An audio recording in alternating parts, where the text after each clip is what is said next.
Hola! Welcome, bienvenidos to Capítulo 10, the review chapter. You've worked really hard these past 5 chapters. Buen trabajo. Good work. Let's look at what we've learned for a quick review. So we were just talking about subject pronouns, and I have them written up on the board here. The first person subject pronoun, singular, is yo, tú, usted, él or ella, nosotros, or if we're all girls, nosotras. And you'll see that right here, I wrote a little at sign because sometimes in Spanish-speaking countries, kind of informally and casually, instead of writing nosotros or nosotras, they'll just do a little at sign.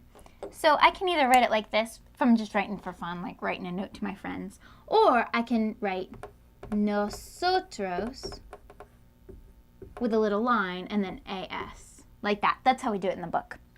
Same thing with vosotros, vosotras, but remember, we're not worrying about that one.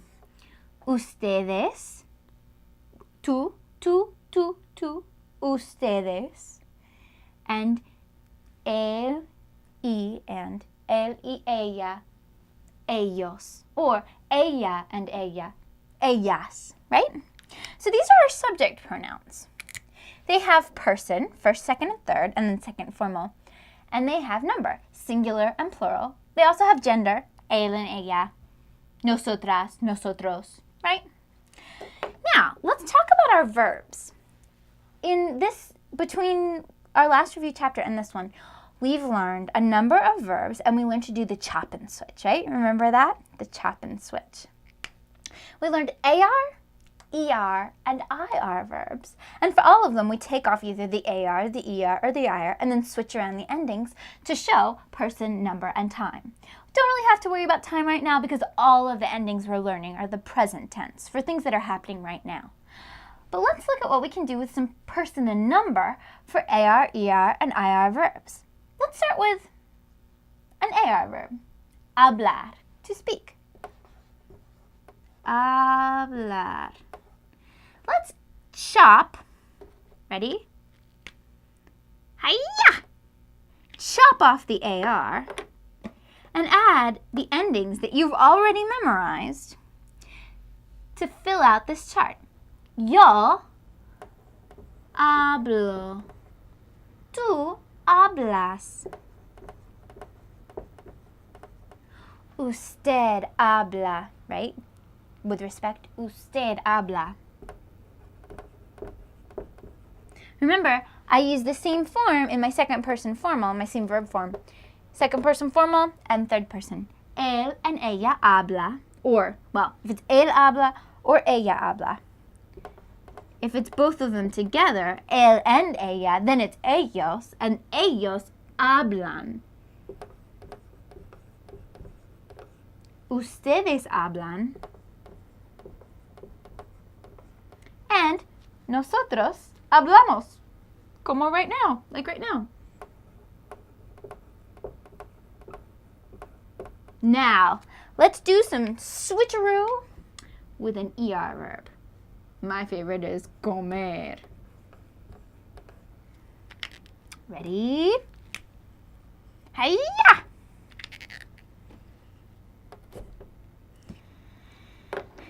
A ver. Yo como. Tú comes. Usted come. Él, ella come. Nosotros comemos. Ustedes, tú y tú, ustedes comen. Ustedes comen pizza. Ellos, él, ella, ellos comen. Awesome. Let's do an IR verb. How about vivir?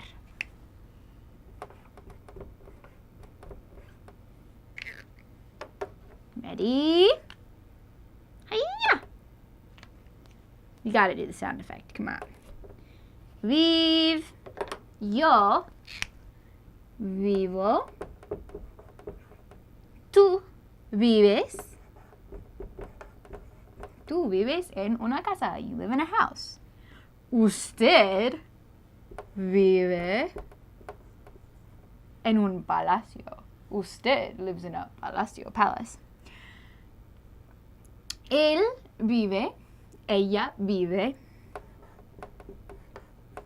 Listen to how I'm saying my V's, remember. Nosotros vivimos. Ustedes viven. Ellos viven. So let's look at the endings we just put on there.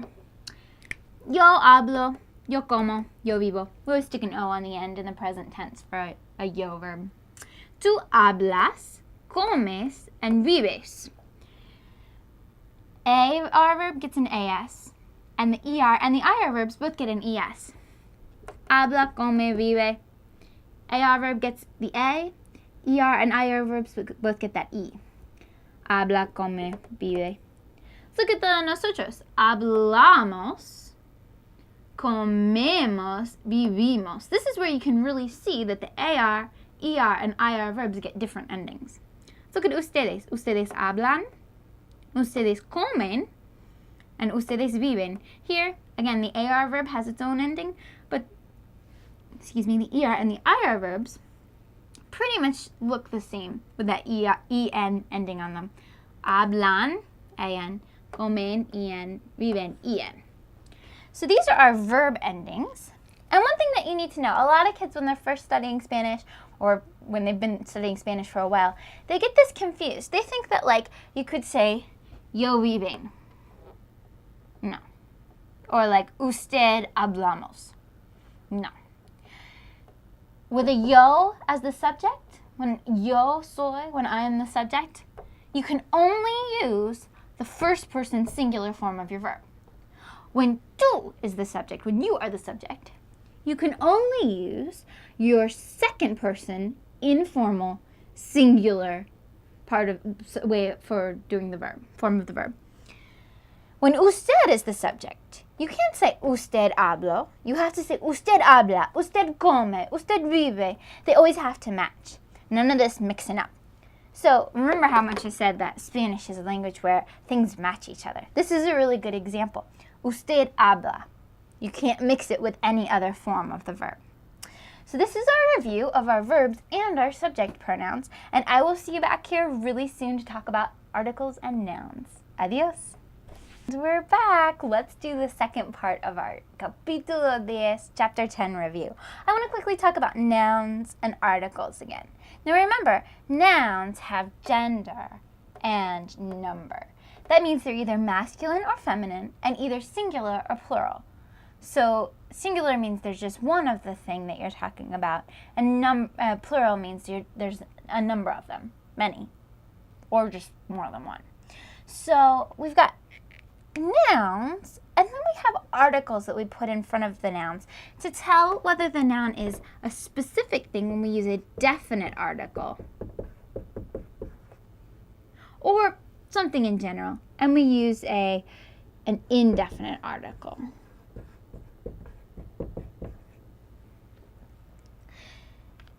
Remember, the reason we're going over this is because you need to remember that you have to match your article, whichever article you decide to use, either the definite articles or the indefinite articles. It has to match your noun in gender, either masculine or feminine, and number, singular or plural. So let's throw some nouns up here. For the definite ones, let's do the same noun the whole way through. How about esposo, spouse, person who is married to someone. Singular masculine is esposo. Singular feminine is esposa. In English, we would just say husband and wife, and then for plural, we would say husbands, but here we say esposos and esposas. Now, remember your definite articles? Oops. There we go. Because this is masculine singular, esposo, we need to say el esposo. El esposo. And then it's los esposos. That means the husband, the husbands. Feminine is la esposa and las esposas. So you can't get these mixed up. You can't, I mean you can, but when you're speaking proper Spanish, you will always have your singular masculine article with your singular masculine noun. Now, what if it's just any old noun, like silla, chair? Well, you gotta think about it. Okay, silla, it's not a boy chair or a girl chair, it's just a chair, so it ends in A, and I know that the definite article that goes with it is la silla, because that's how I memorized it. So la is your singular feminine article, so it must be a singular feminine noun. Singular feminine noun. Silla. And if I want to use an article with it, say an indefinite article, instead of saying la silla, the chair that I sit on every morning, I just say a chair, like I just want to sit down, I want a chair. I'm going to say una silla, a chair. How about if I had more than one? Sillas. How would I say some chairs? It would say unas sillas. Unas sillas.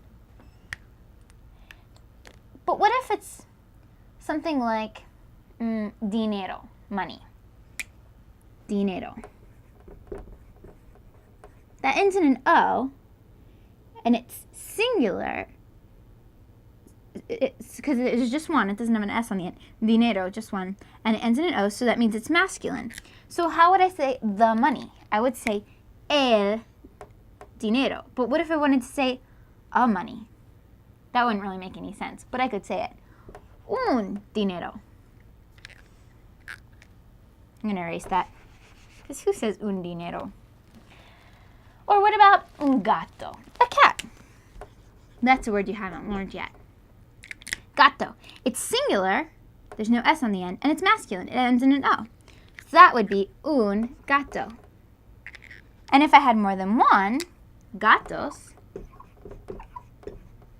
then it's going to be unos gatos. So the way that I figure out which article to put with my noun is I first figure out the gender and the number of my noun. So whether it's masculine or feminine, whether it's singular or plural, and then I choose whether I want a definite or an indefinite article, and then choose the article to go with the noun that matches it in gender and number. Muy bien. I think you guys have caught on. I will see you in the next capítulo. Adios.